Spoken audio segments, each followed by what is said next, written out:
if I remember, we'd done a show of Warhol self-portraits 2 or 3 years earlier than that show in 2007.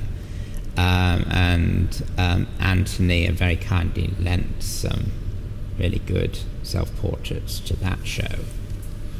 And I think it was out of that show that the idea came about of doing a bigger show, using your collection as a sort of a core on which we could build.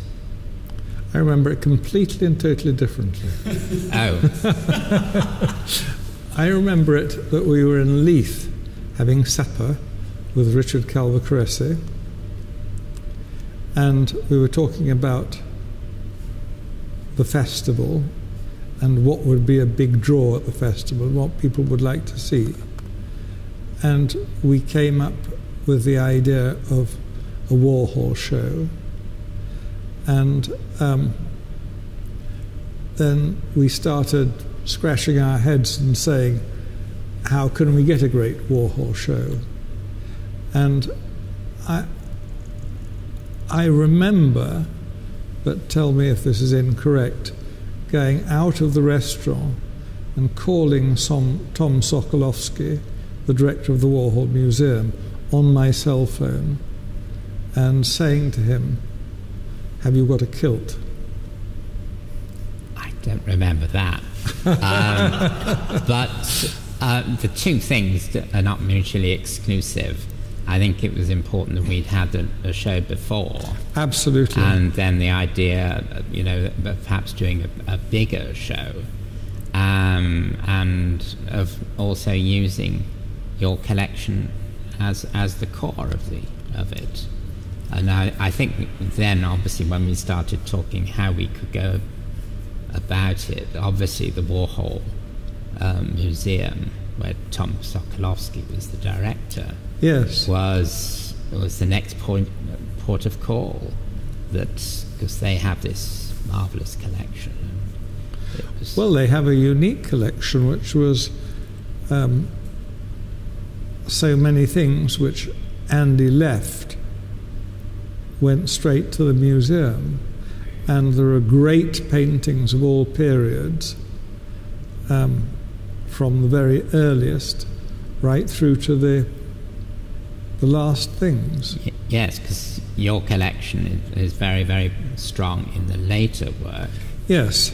And obviously we needed to look at works from the early 60s and yes, throughout the 60s and then the 70s, and it just seemed the most obvious thing to do. I mean, if we could secure great things from the Warhol Museum, everything else could fall in place. We wanted each room to have a very specific personality, yes, and a very specific theme.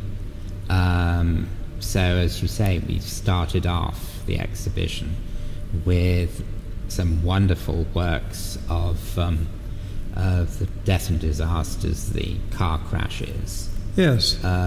Which they have a wonderful group in the Warhol Museum. Yes.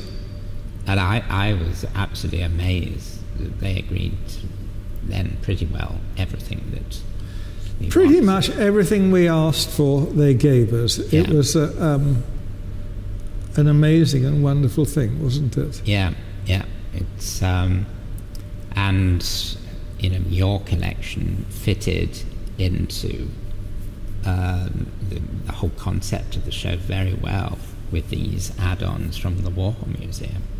We had that very large room, didn't we, with the late paintings, which were mostly in artist rooms.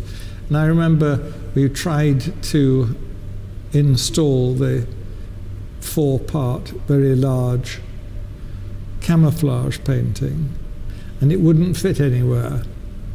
And then one of us, I think it was you, said, oh, well, just try it up in the air over there, and not in a straight line, but as a square, and it worked perfectly. Yes.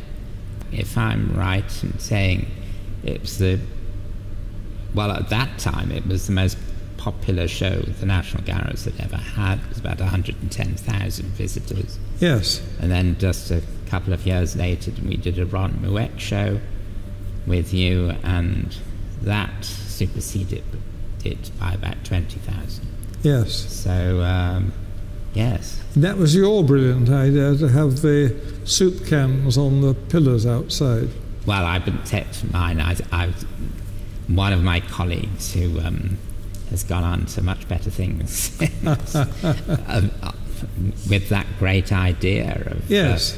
Of having the soup cans. It sort of went viral, I think, as soon as it sort of got onto the web. Yes.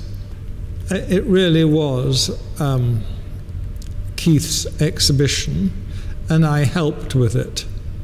And we discussed things, but it was Keith's show. And so that means that he had the sleepless nights and I had all the fun.